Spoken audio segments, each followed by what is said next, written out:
à mon avis, ça fait toujours chier à un éditeur de faire du matériel cheap, comme tu dis. C'est juste que pour vendre certains jeux, aujourd'hui, il y a des règles entre guillemets qui disent qu'un tel jeu, un jeu d'ambiance, peut pas coûter plus de temps, quoi.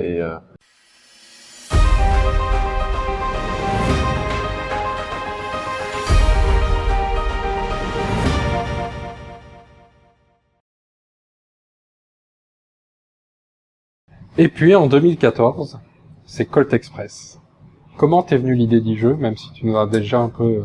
Ouais, bah en fait au lycée j'avais une envie de faire un jeu avec des trains, avec déjà ces 2 niveaux en fait. Et j'avais fait un premier prototype au lycée et c'était un jeu, on avait 3 actions par tour et donc dans les actions on pouvait monter sur le toit, il y avait des actions qui existent plus aujourd'hui, genre fermer la porte et bloquer la porte pour pas que les gens puissent rentrer.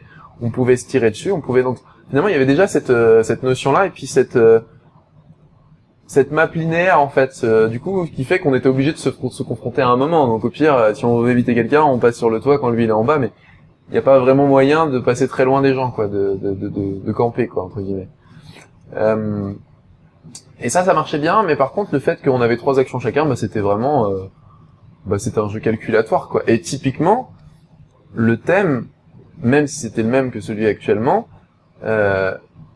l'expérience de jeu qu'on avait était pas du tout bonne parce qu'en fait il y avait plein de temps mort, c'est-à-dire qu'on attendait le tour de l'autre, c'était pas du tout nerveux, c'était pas du tout chaotique parce que c'était hyper calculatoire, donc finalement il y a rien du côté entre guillemets cowboy cartoon fun, ces mots-là en fait étaient pas du tout présents finalement dans la première version, et du coup le jeu ne me convenant pas, j'ai abandonné, j'ai laissé dans un tiroir, et cette idée est revenue au moment où je suis revenu dans un système de temps réel qui se rapprochait beaucoup plus d'une mécanique qui allait apporter du chaos et qui allait du coup pouvoir apporter quelque chose, quoi. Donc c'est comme ça que c'est souvent comme ça que ça se passe en création. Il y a 2 idées qui viennent se jumeler à un moment. C'est un jumelage heureux, un peu chanceux, qui fait que ça donne un truc rigolo, quoi.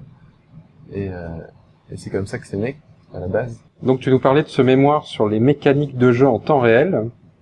Est-ce que tu as pensé à le faire éditer? Je pense à E-Links Edition, par exemple, qui pourrait être intéressé. Alors là, non. Déjà parce que pourquoi pas retravailler dessus, mais c'est vraiment un truc, pour le coup, ce qui m'a intéressé, c'était pas du tout le côté académique, en fait. Et d'ailleurs, c'était très drôle parce que mon mémoire, franchement, je crois que j'avais eu 14 au final dans mon mémoire, sur 20. Bon, on s'en fout de la note, hein, à ce moment-là, on s'en tape complet, mais je me souviens que je faisais partie de ceux qui avaient vraiment rien respecté des règles qu'on leur avait données, quoi.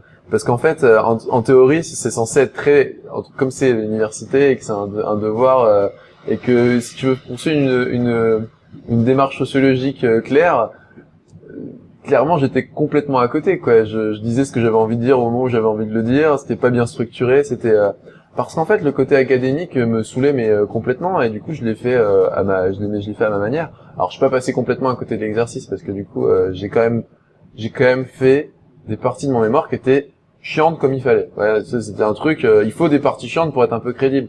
J'ai réussi à les faire, et puis même j'ai réussi à citer des gens, des vrais gens qui avaient dit des vrais trucs intéressants. Du coup non, ça ressemblait presque à un mémoire, mais je me souviens que par exemple lors de ma présentation, j'avais fait un PowerPoint avec des blagues, je me suis remis des trucs de Martin Wittberg et tout, et c'était plus un show qu'un vraiment un truc d'une soutenance de mémoire, parce que c'était ça, moi j'avais envie que ça sorte du cœur. Et d'ailleurs c'est très intéressant parce que mon prof le plus intéressant, Gilles Brougère, qui est un scientifique en fait, du coup qui va vraiment chercher à analyser qu'est-ce que c'est que le jeu. Il me disait, alors je sais plus c'est lui qui me disait, mais c'était vraiment, en gros, pour pouvoir analyser en sociologie un événement, il faut pas être impliqué émotionnellement. Donc si tu veux être un vrai chercheur, par exemple dans le domaine du jeu, entre guillemets, qu'est-ce que c'est qu'un jeu, tout ça, faut pas être trop passionné par le truc, parce que sinon t'es trop impliqué émotionnellement et tu peux plus observer correctement. Moi, c'est un truc qui m'avait marqué sur le moment, je me suis dit, mais c'est complètement con.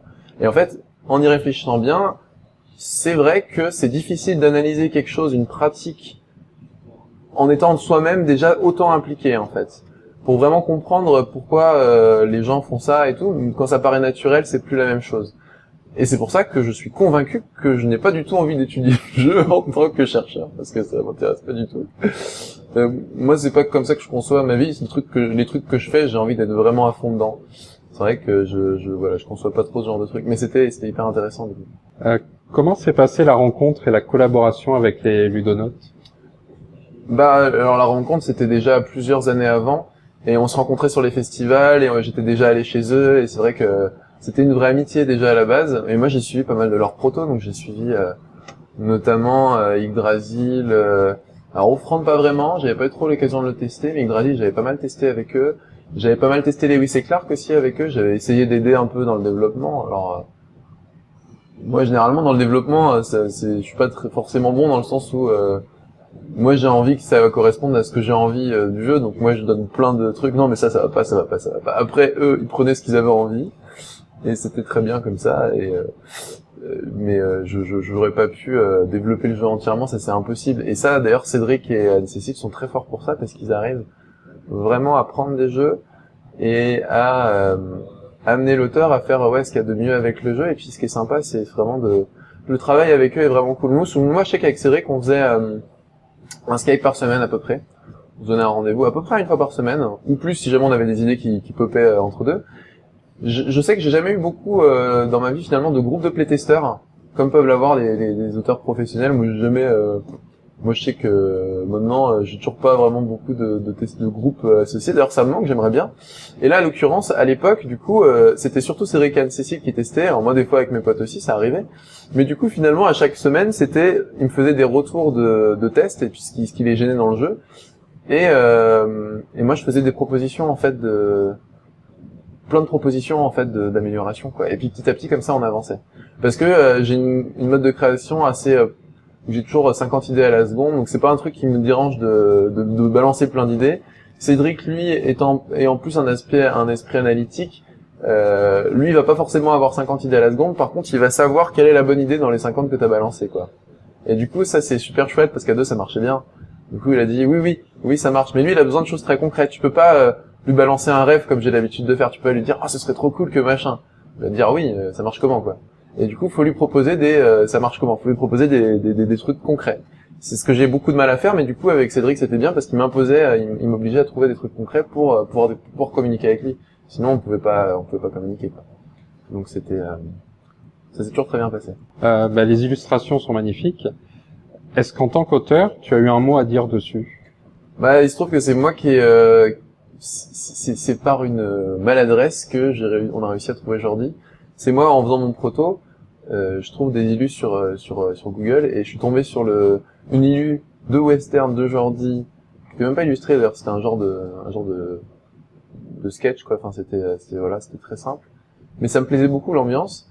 Et du coup, je l'ai envoyé à Cédric en disant tiens regarde ça c'est rigolo, ce style d'ambiance ça me plairait bien, tu vois. Donc oui quelque part j'ai mon mot à dire dans le sens où je peux conseiller en disant moi j'aimerais bien tel type d'ambiance graphique, tel type de truc. Après, c'est clairement pas à moi que revient le choix. Et là, en l'occurrence, ils se sont juste rendus compte ils sont allés sur son blog, ils ont vu qu'il habitait juste à côté, et ils ont vu qu'il faisait du bon boulot. Et en fait, ça s'est fait. Ils m'ont même, je sais même plus s'ils m'ont demandé mon avis au final, parce que au final, ça s'est fait tout seul, quoi. Et c'est top parce qu'en plus, ce qui est génial, c'est que c'était une grande aventure parce que du coup, Jordi est devenu un super ami, quoi. C'est vrai que les seules fois où on s'est vu, peut-être une petite dizaine de fois maintenant. À chaque fois, c'est un pur bonheur, quoi. C'est trop du trip, quoi. C'est génial. Élément incontournable du jeu, évidemment, question impossible à éviter. Le train en 3D. Qui a eu l'idée? C'est pas moi, parce que moi, je suis plus dans l'aspect minimaliste. Pour moi, un jeu, il doit être. Moi, j'aime bien les jeux qu'on emmène dans sa poche et qu'on sort sur un coin de table, qu'on puisse vraiment l'emmener dans son sac partout. Pour moi, tu vois, avoir une boîte aussi grosse que Colt Express, c'était pas l'idée que j'avais à la base, parce que ça demande plus d'organisation pour l'emmener. Tu vas prendre un gros sac, tu vas prendre. Et moi, c'est le genre de truc que. Mais il se trouve que c'était pas du tout une mauvaise idée. Je regrette pas du tout le choix qu'ils ont fait. Et à la base, je crois que l'idée est venue... à la base, Cédric Annecy voulait faire des figurines pour mettre en valeur les personnages, qui se fait de façon très courante dans un jeu. Quand tu veux mettre en valeur quelque chose, tu mets en valeur les personnages. Et ils ont fait tester le jeu à Bruno Catala et Antoine Boza, qui travaillaient avec eux sur Le Petit Prince. Ils l'ont fait tester, comme ça, pour demander ce qu'ils en pensaient. Ils ont trouvé que c'était cool comme jeu. Et ils ont dit tout bêtement, non, mais ce qui est important à mettre en valeur, c'est pas les personnages. S'il y a quelque chose à mettre en valeur, c'est le train, quoi. C'est vraiment ça. Et c'est de cette constatation qu'ils se sont dit comment on peut mettre en valeur ce train. Voilà. Et je les en remercie parce que du coup, c'est vrai que c'était une remarque très pertinente. Et du coup, c'est Cédric qui s'est amusé, entre guillemets. Alors, amusé, le mot est pas tout à fait bien choisi. Plutôt, il s'est torturé l'esprit pour trouver des manières de réussir à trouver des punchs qu'on assemble. Sachant que c'était pas évident parce qu'un punch, il faut savoir qu'il y a toujours une marge d'erreur et on sait jamais de combien la marge d'erreur va être. Et c'est vrai qu'il y a certaines boîtes où des fois, il y a un peu de jeu, par exemple quand on monte son train, ça arrive. Mais je trouve que c'est extraordinaire parce que ça arrive pas si souvent que ça finalement. Je l'ai vu une fois ou deux le truc et du coup c'est assez génial ce qu'ils ont réussi à faire, quoi. Et en tant que ludothécaire, le matériel ne t'a pas un peu inquiété? Si, ça faisait partie des choses pour lesquelles ça m'embêtait d'avoir du 3D. Je me disais, ça va pas durer très longtemps, ça va être compliqué à manipuler, ça va être... Oui, j'ai eu ces inquiétudes, ouais. Au final, les jeux vivent bien. Donc effectivement, je sais pas si ça vivra aussi longtemps qu'un jeu de Go ou un jeu d'échecs, quoi. C'est sûr que on est dans une société où clairement faut produire quand même des jeux qui sont pas trop chers à acheter, qui sont... Mais bon, pour l'instant, j'ai l'impression que ça fonctionne bien. Et puis le jeu, ils ont réussi à faire un prix hyper accessible, ce qui fait que si vraiment tu crames ton jeu, au pire t'en rachètes un, quoi. Enfin, je pense que c'est ce qu'ils avaient en tête au début. Au final, j'ai jamais vu quelqu'un qui m'a dit, moi j'ai racheté parce que mon jeu était cassé. Et est-ce que justement, c'est quelque chose que les éditeurs devraient prendre en compte? La qualité du matériel? Ah oui, forcément, oui, Que parfois c'est un peu cheap quand même. Oui, mais après, l'éditeur prend toujours en compte la qualité du matériel. Je veux dire, à mon avis, ça fait toujours chier à un éditeur de faire du matériel cheap, comme tu dis. C'est juste que pour vendre certains jeux, aujourd'hui, il y a des règles entre guillemets qui disent qu'un tel jeu, un jeu d'ambiance, peut pas coûter plus de temps, quoi. Et voilà. Et du coup, tu fais ce que tu peux en tant qu'éditeur. Après, je pense quand même qu'effectivement, c'est chouette d'avoir des jeux qui sont pas trop cheap, dans le sens où un jeu c'est fait pour vivre, et du coup. Quand t'as une table avec des boissons, des machins, t'as vite fait de faire tomber ton verre ou quoi. Et du coup, qui dit jeu fait pour vivre, dit c'est pas un jeu jetable, quoi. Et du coup, oui, je trouve ça important d'avoir une qualité minimale qui fait que... Après, des fois, on est dans la surenchère. Des fois, il y a des jeux qui sont des jeux presque trop beaux. Il n'y a pas besoin que pour le coup, des fois, t'as l'inverse. T'as des matériels hyper chers, hyper beaux, hyper machin pour un jeu à la con. Des fois, tu te dis, bon, est-ce qu'il y a vraiment nécessité de développer autant de choses d'un point de vue matos, quoi. Tu peux te poser la question.